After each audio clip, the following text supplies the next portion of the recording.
Now let's discuss the adrenal glands. Well, these glands, they are associated with the kidneys, right? So they are located above the kidneys and they look like a cap over the kidneys. So if you see in the image, these adrenal glands, they look like a cap over the kidneys, right? So they are located above the kidneys, fitted like a cap. Now these adrenal glands, if you look at the anatomy of the adrenal glands, they have two regions.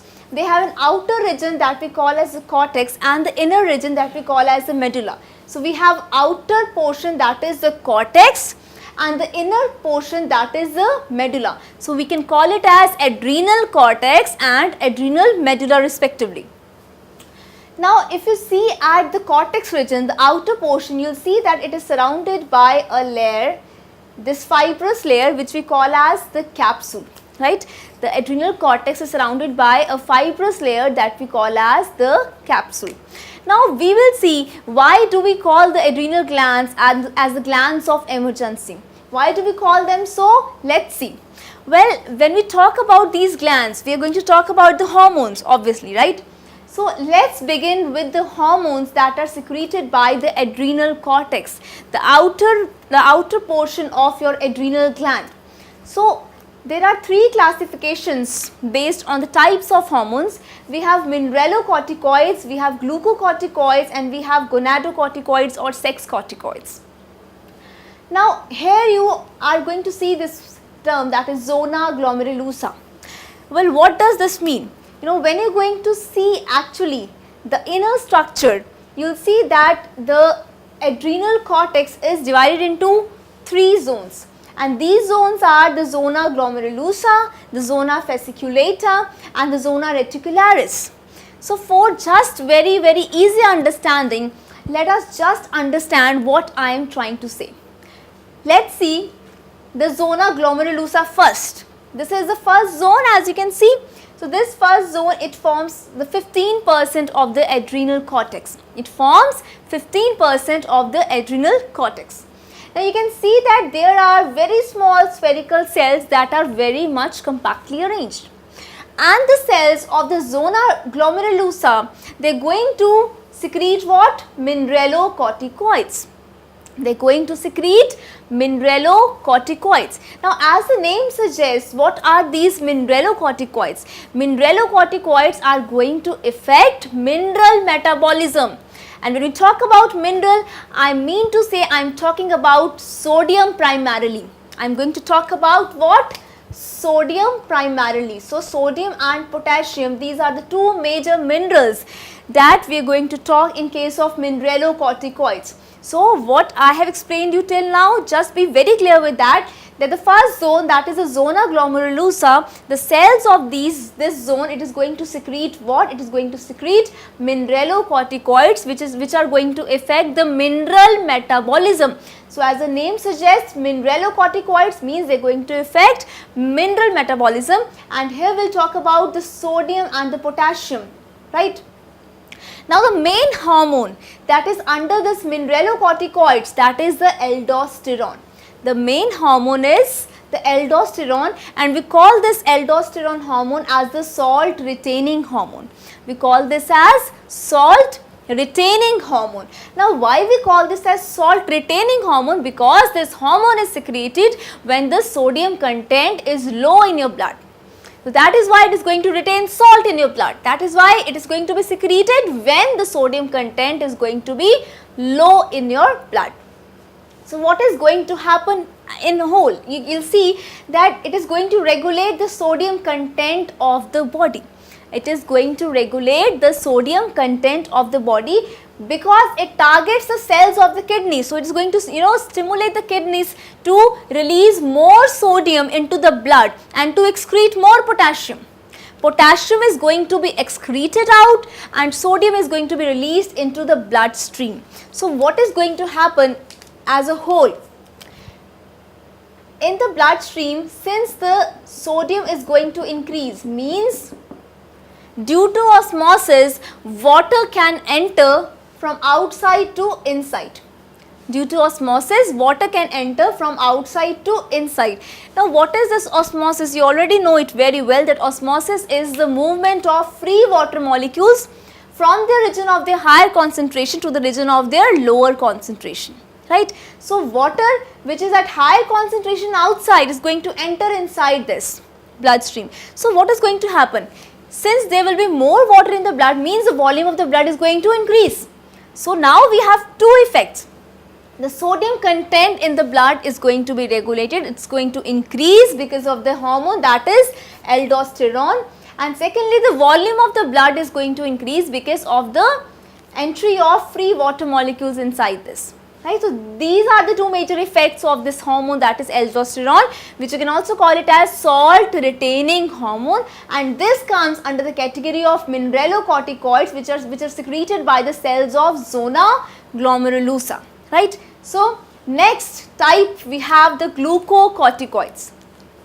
Now, these glucocorticoids, as the name suggests, they are going to deal with glucose metabolism, means I can say carbohydrate metabolism, but they do not only deal with carbohydrate metabolism, they also deal with protein and fat metabolism as well. So, under glucocorticoids we have cortisol, corticosterone and cortisone, these three hormones. But in major, the most abundant hormone secreted by by this zona fasciculata cells, right, that is the cortisol. So, remember that glucocorticoids, they are secreted by the second zone, that is zona fasciculata, right. We have zona fasciculata, and this zona fasciculata cells, they are, you can say, elongated, branched, and they secrete the glucocorticoids, and the major glucocorticoid is the cortisol. 95% it is the cortisol. So, most abundant hormone under the category of glucocorticoids is the cortisol hormone. Now, what are the effects of these glucocorticoids? Well, these glucocorticoids, they majorly increase the glucose content in your blood. So, when they are going to increase the glucose content in your blood, this is going to be an anti-insulin effect, because insulin does what? Insulin actually reduces that glucose content in your blood, it regulates that. But the glucocorticoids, they are going to increase the glucose content in your blood from non-carbohydrate sources, right. And what are those non-carbohydrate sources? They are the proteins, they are the fats, amino acids. So, from the non-carbohydrate sources, they are going to what? They are going to form glucose, and they are going to increase the glucose content in your blood, and this process by which we can have glucose from non-carbohydrate sources, the process is known as gluconeogenesis. The process is actually gluconeogenesis, means the increase in the glucose content by the metabolism of non-carbohydrate sources. Example is proteins and fats. So, the glucocorticoids, they are going to stimulate liver to form glucose from non-carbohydrate sources by the process that we call as gluconeogenesis. Now, this cortisol hormone, it has other effects also. Now, the other effects of the cortisol, one of the other effect of cortisol is that they actually decrease the lymphocytes in your blood. They increase the RBCs but decrease the lymphocyte in your blood. So, when the lymphocytes are decreased in your blood, right, and RBCs are increased in your blood, this is one of the major effect that is produced by this release of the hormone, that is cortisol. Now, this cortisol hormone is also known as anti-stress hormone. It is also known as anti-stress hormone. Why? Because it is secreted to deal with the stress situations in your body. So, when there are stress situations in the body, this hormone cortisol is released. That is why we call this hormone as an anti-stress hormone, right? It is what? It is an anti-stress hormone. And remember, it is anti-inflammatory also. It is going to reduce pain in your body. It is going to reduce pain, so it is anti-inflammatory. So, these are a few functions of the hormone, that is the cortisol hormone, which is a part of the glucocorticoids. Next type we have the sex corticoids or the gonadocorticoids. So, which zone is going to secrete these gonadocorticoids? This zone is the zona reticularis. It is the zona reticularis which forms only 7% of the whole adrenal cortex, right? So major part of the adrenal cortex is, taken by the zone fasciculata and the least by the zona reticularis. So the zona reticularis cells, they are going to release and secrete the hormone, that is gonadocorticoids.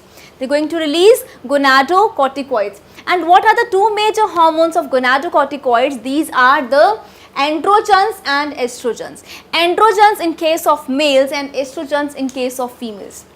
So as the name suggests, the gonadocorticoids, the target organs for them are the gonads. They are going to help in the you can say the formation of the secondary sexual characters.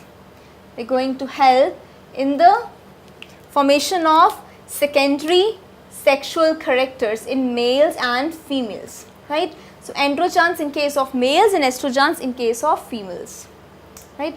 So remember that the sex is determined by the genes, right?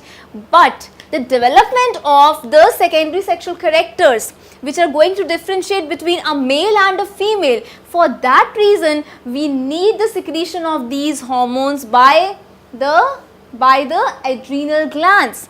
So it is not going to be mandatory that just because of the genes the baby will be a baby boy and the baby will be a baby girl, but the release of the hormones so that the secondary sexual characters are properly developed, it is equally very important.